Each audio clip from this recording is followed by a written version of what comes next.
What's going on, guys? This is my post-ride review of the Suzuki Hayabusa. Now, before I dive too deep in this motorcycle, I've got to send a huge thank you and shout out to Hunter, Tommy, and the rest of the crew over at Stubb Cycles for allowing me the opportunity to throw a leg over this machine and bring it to you.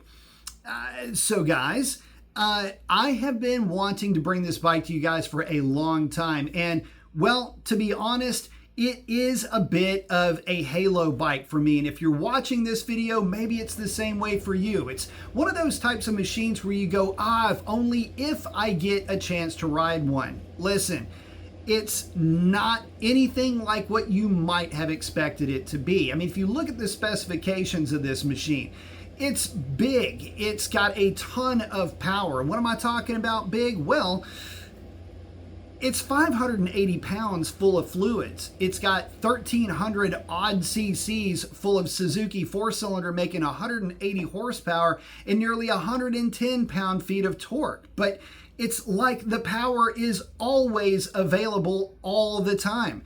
In fact, this motorcycle is a lot more lively than what you may have anticipated, but it's also a lot more laid back. Let me explain to you what I'm talking about. How is it a lot more lively? Well, somebody needs to tell the Suzuki Hayabusa that it weighs 580 pounds, because by riding it, the bike doesn't know it, and neither would you. As a matter of fact, it feels like you left 100 pounds sitting back in the parking lot.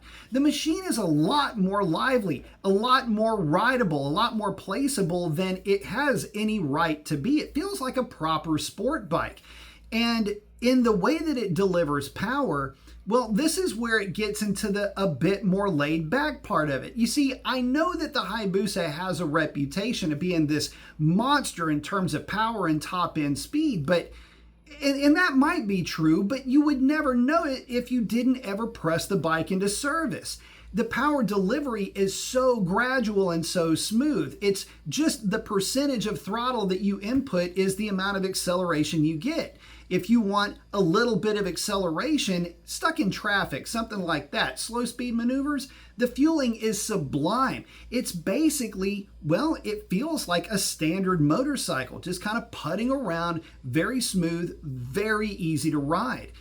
But again, you start twisting the throttle and the power just keeps coming and it never stops. This bike will accelerate under, say, half throttle, maybe three-quarter throttle, the way that some leader bikes can only hope to accelerate at under wide open throttle, but it's not frantic. It's just this very strong but very willful shove forward. And it's very, well, it's very unassuming in how you're accelerating. You could be lulled into thinking that you're not really going as fast as you are because of the comfort level of this bike. So it's lively, incredibly powerful without being overwhelming. But then you get into just how well does this bike feel to ride. And again, I'm just shy of 6 feet tall, inseam of 32 inches. This bike from the factory has a seat height of 31.5 inches. So it's very easy to flat foot for me at stoplights, but even if you're a smaller stature person, because this bike is so well balanced and because the seat height is nice and low, it will never feel like as big of a motorcycle. Matter of fact, for some of you out there, it could be an easier bike to manage. Even though it's a lot heavier, you've got more to work with in terms of leverage.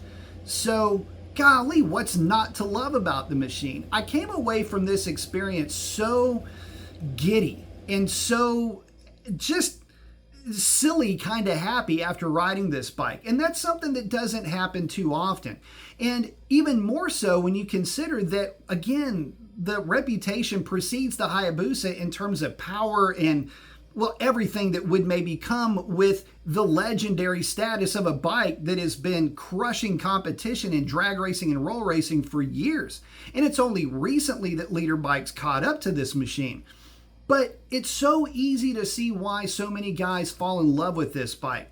It's incredibly comfortable to ride. The suspension is set up very much with a street-oriented valving and spring rates. In other words, it's not jarring. It's very compliant. The seating position is not overly aggressive, kind of old school cool in that respect. The footrests are a little bit lower, a bit of a reach to the bars, but those big analog clocks, I could just keep going on and on. And if it seems like I'm gushing a little bit over this bike, well, I am, but for this reason. And I say this in the ride along video. They say don't meet your idols because you'll leave disappointed. But in this case, this was like I got a chance to meet an idol of mine, and they bought me a drink and a sandwich and hung out with me for 20 minutes. And then when they had to leave, shook my hand, thanked me for the opportunity, and checked out.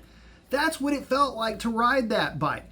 Everything about it was so composed and so just right. The quick shifter being the best I've ever experienced. Just the so intuitive way that that motorcycle put down power. And when pressed, when I did get a chance to actually lean into this thing pretty hard, it was so composed and stable that, well, it was just an amazing experience all the way around. So guys, if you've never had a chance to ride one of these bikes and you've been maybe a little bit intimidated by it because of the power and maybe a bit of the reputation that precedes it, don't let that get into your head. Guys, this is one of the easiest motorcycles that you could possibly throw a leg over and ride. And it is one of the most rewarding motorcycles to ride at any speed. But with that, guys, post up your comments. Let me know what you think about that Hayabusa. Do you have one? What are your experiences with it? If you haven't had a chance to ride one, get out there and do it. You'll fall in love. And with that, I'm going to check out. Y'all take it easy. Thanks for stopping by.